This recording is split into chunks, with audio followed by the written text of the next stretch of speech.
Ramon Llull va morir cap als 84 anys. D'acord amb l'expectativa de vida dels seus contemporanis, Llull ja representava un home extraordinàriament vell. La vida del beat Ramon va ser intensa i apassionada com poques n'hi deuen haver hagut. La fe en el seu projecte el va portar a recórrer mitja Europa i una bona part del nord d'Àfrica i de l'Orient Pròxim. Malgrat aquest moviment constant, Llull va produir una obra fabulosa per la seva ambició i per les seves dimensions. Unes 235 obres sobre les matèries més diverses. Edat, viatges i producció intel·lectual el van convertir en un personatge admirat i discutit en vida, conegut en els més alts cercles cortesans, eclesials i universitaris de l'Occident medieval. Un cop mort, la fama i el renom, el mite i la veritat, els seus seguidors i els seus detractors no van fer altra cosa que augmentar durant segles i segles fins a unes proporcions insospitades. Fins al punt que podem dir que Ramon Llull és, d'entre els homes que han parlat i escrit en català, aquell que ha tingut una projecció espacial i temporal més vasta en tots els sentits. Aquest monument sepulcral, en una capella de l'església de Sant Francesc de Ciutat de Mallorca, guarda avui les seves despulles.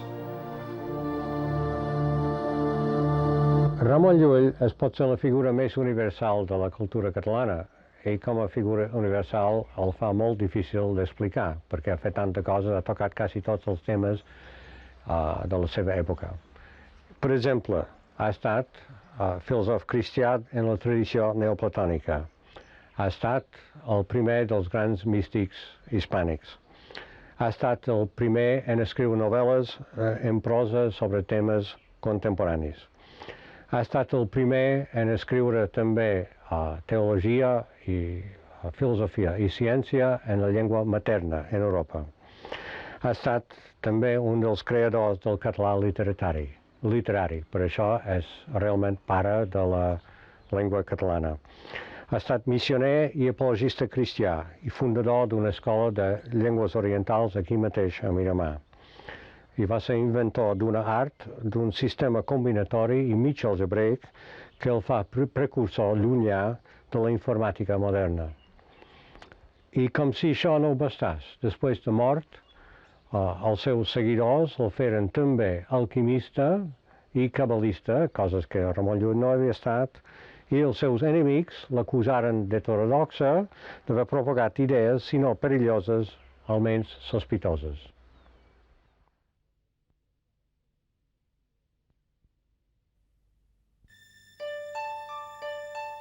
Ramon Llull va néixer a Mallorca cap a 1230, no gaire després que el rei Jaume I hagués ocupat l'illa i l'hagués incorporat a la seva corona. Llull era fill d'uns colons barcelonins que seguien l'obra d'expansió del rei i que buscaven un lloc per a la prosperitat. Mallorca era aleshores un món complex, amb diversitat de credos, d'interessos i de races, on convivien cristians, musulmans i jueus. Aquest aiguabarreig havia de marcar anys més tard els ideals lul·lians. Llull devia rebre l'educació corrent d'un fill d'un ric home. Uns coneixements doctrinals bàsics i tot un rerefons cultural propi de la classe dominant. El jove Ramon va tenir una relació amb la casa reial que l'havia de familiaritzar amb el món polític i administratiu. Ell i la seva família gaudien d'una posició econòmica i social reconeguda i còmoda. Ramon Llull es va casar amb una tal Blanca Picany, de qui va tenir 2 fills. Durant la seva joventut i el seu matrimoni va dur una vida dissipada i desordenada. Però hi va haver un trencament absolut cap al 1263, quan Ramon tenia 30 anys. Una nit, mentre escrivia una cançó d'amor a una dama, se li aparegué 5 vegades consecutives Jesús crucificat. Llull entengué que Déu li demanava un canvi radical en la seva vida.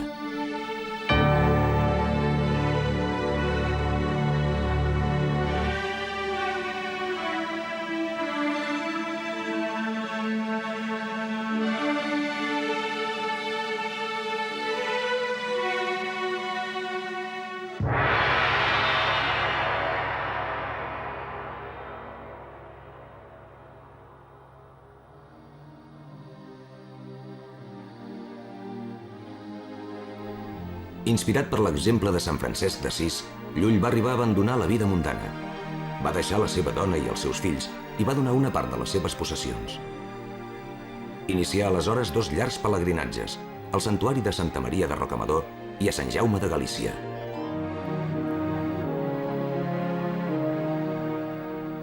Durant el procés de conversió anà definint un projecte de vida al servei d'una triple causa. Treballar per a la conversió dels infidels fins a arribar a donar la vida si calia. Escriure el millor llibre que mai s'hagués fet contra els errors dels infidels i promoure la fundació de monestirs de missioners que estudiessin les llengües dels no cristians.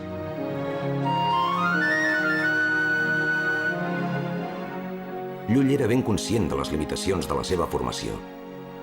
A Mallorca, el beat hi va aprendre el llatí i l'àrab suficients per poder-se expressar, buscant més l'eficàcia que no pas la correcció o l'elegància.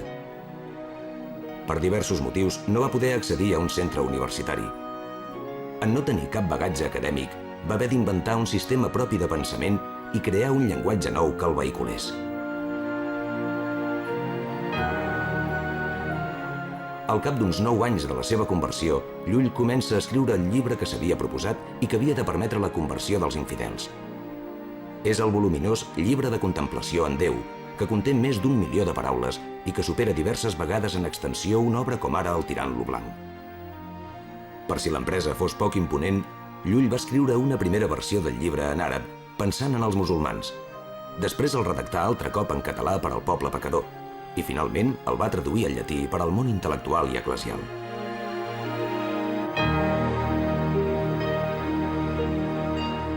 Aquest llibre de llibres és un intent de trobar una forma i un llenguatge adients per als seus propòsits. El llibre de contemplació és el primer llibre de l'enorme producció lul·liana i alhora la seva obra mestra.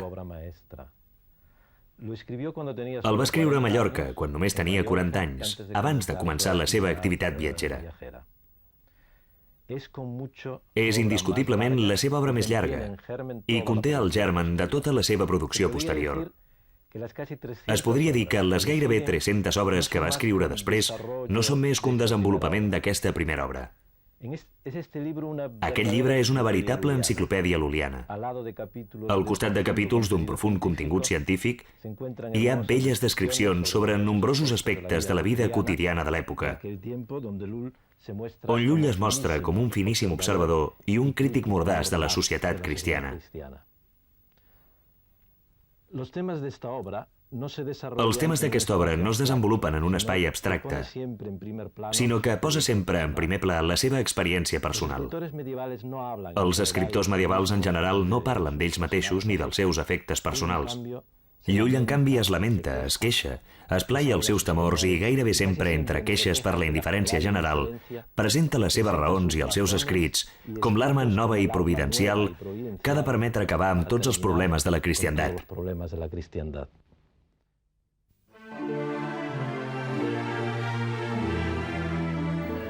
Cap a 1274 s'esdevé un altre fet fonamental en la vida de Ramon Llull. El beat s'havia retirat a una muntanya per contemplar Déu, probablement al Puig de Randa, al bell mig de l'illa de Mallorca. Al cap de pocs dies, mentre mirava el cel, sentí que de sobte Déu li revelava la manera de fer el llibre contra els errors dels infidels. No es tractava dels continguts del llibre, que ja eren el llibre de contemplació, sinó de la forma d'organitzar i explicar la matèria de manera que hagués de ser necessàriament acceptada pels infidels.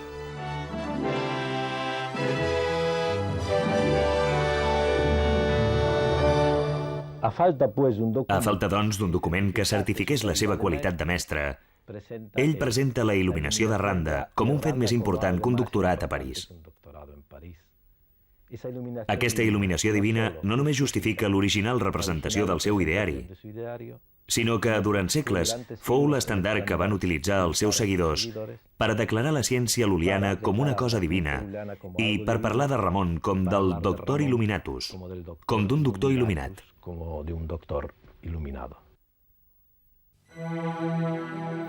Com a resultat d'aquesta il·luminació, Llull redactà la primera versió de la seva art, el nucli de tot el seu pensament i de tota la seva obra.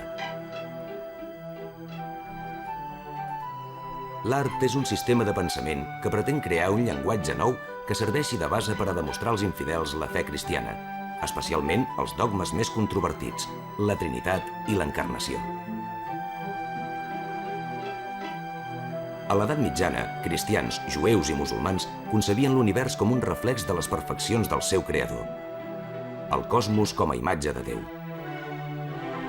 Llull fonamenta el seu sistema en aquest terreny comú indiscutit i pretén de demostrar que les grans veritats cristianes es deriven de l'estructura mateixa de l'univers. Si s'accepta com és el cosmos, també s'ha d'acceptar la revelació cristiana. Encara que l'objectiu primer de l'art fos missioner, com que es basava en l'estructura mateixa de la realitat, era aplicable d'una forma infal·lible a tots els camps del coneixement humà i a la contemplació de Déu. L'art és, doncs, al mateix temps, un instrument per descobrir i conèixer la veritat, per demostrar-la de forma irrefutable i per contemplar-la des de la fe. Llull va idear, a més, un conjunt de tècniques mecàniques per accelerar les operacions de l'art. Es tracta de diverses figures que, mitjançant lletres, representen sèries de principis que han de ser combinats. Per aquest sistema combinatori, Llull és considerat un precursor de la informàtica. Entre la primera versió de l'art, de 1274, i la darrera, de 1308, Llull va refer el seu sistema mitja dotzena de vegades. El va adaptar a les necessitats de difusió que se li anaven presentant, el va aplicar a diversos aspectes del coneixement i el va difondre entre fidels i infidels. De manera que el llibre millor del món és en realitat el conjunt de tota l'obra del beat.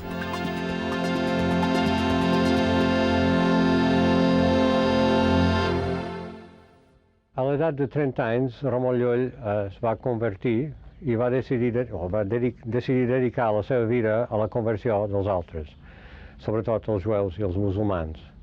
I per això va decidir que l'única manera que el podia fer era no discutir sobre textos dels altres, però muntar un sistema abstracte sobre bases abstractes acceptables a tothom.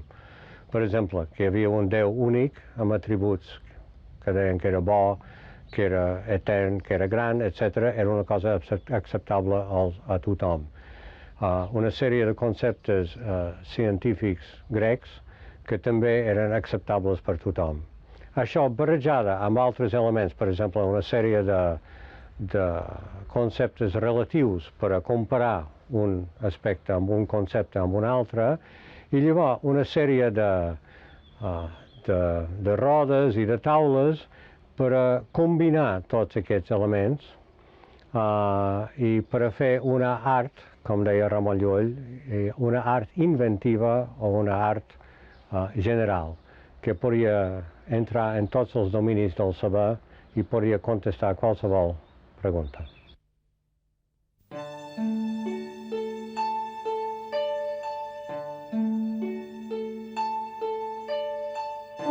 El 1276, Ramon Llull aconseguí del príncep Jaume, futur rei de Mallorca, la creació d'un monestir de missioners a Miramar, entre Valldemossa i Deià, a la costa nord-oest de l'illa. Es tractava de formar els futurs apòstols en el domini de les llengües dels infidels, d'ensinistrar-los en l'ús de l'art i també d'infondre'ls una devoció sense límits que els dugués al sacrifici personal si calia.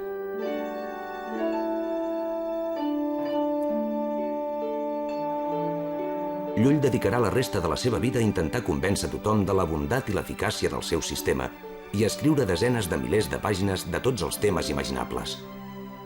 Al començament de la seva activitat, on trobem concentrats els seus textos literaris, el beat va confiar en la literatura com a vehicle de difusió del seu ideari. Ramon Llull es va dedicar a fer uns textos que nosaltres anomenem literaris, però que vistos des de la perspectiva de la seva època doncs haurien tingut una altra qualificació. Ramon Llull va escriure poesies, novel·les, aforismes, en diríem contes breus, que tenien l'aparença d'aquestes formes literàries i que estaven encaminats a produir un determinat efecte en els seus lectors. No pas l'efecte de divertir-los, entretenir-los o sorprendre'ls amb les enginyositats i les novetats que proposaven, sinó el d'embolcallar i fer arribar un missatge de caràcter filosòfic que contenia el nucli viu del pensament de Llull, allò que ell anomenava la seva art, un procediment d'explicar la realitat tenint present la potència creadora divina que havia de penetrar fins als cors dels seus lectors i desvetllar-los a una manera d'entendre les coses més espiritualitzada. La literatura lul·liana, encara que tingui una aparença amena, com són les seves novel·les, o una aparença dramàtica i punyent, com són alguns dels seus poemes, en realitat no és altra cosa que una vella trampa, un vell embolcall que ha de fer arribar un missatge de caràcter espiritual.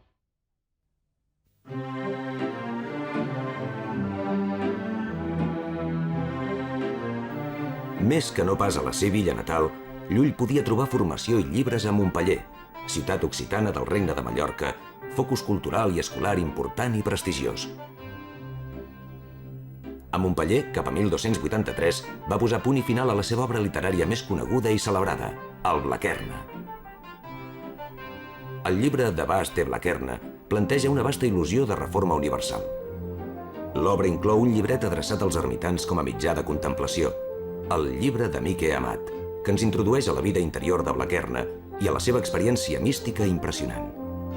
No gaire després, cap a 1289, Llull va escriure el Llibre de Meravelles, que tot i ser també una narració literària, té un caràcter més clarament enciclopèdic. Llull hi expressa de forma divulgativa la seva concepció del cosmos. Llull va escriure en tota la seva vida dues obres narratives extenses que modernament anomenem novel·les. El Blanquerna és la primera, cronològicament parlant, d'aquestes obres i correspon a una etapa en què Llull estava vivint un moment de confiança en les possibilitats de divulgació del seu art. Acabava de redactar algunes primeres redaccions de la part més filosòfica d'aquest text i va concebre el Blanquerna com un relat per tal de fer arribar el seu missatge fins a un públic de lectors de literatura d'època. I per això va imaginar un protagonista que va anomenar Blanquerna, que és un jove procedent d'un medi urbà ciutadà, que des de petit es proposa d'arribar a ser un ermità per tenir una experiència espiritual compensatòria i plena. Blanquerna, des que inicia la seva carrera cap a la perfecció espiritual, descobreix que ha de passar un llarg temps de la seva vida ensinistrant la humanitat abans de poder-se dedicar a la seva vida en solitari. I la novel·la no és altra cosa que el relat dels seus successius triomfs. D'alguna manera, Blanquerna és una obra optimista.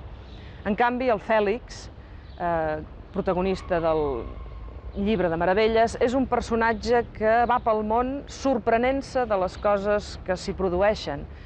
I va de sorpresa en sorpresa, una sorpresa que Llull anomena meravella, i aquestes meravelles són doloroses, són ensurts que ell troba davant del mal funcionament de les coses.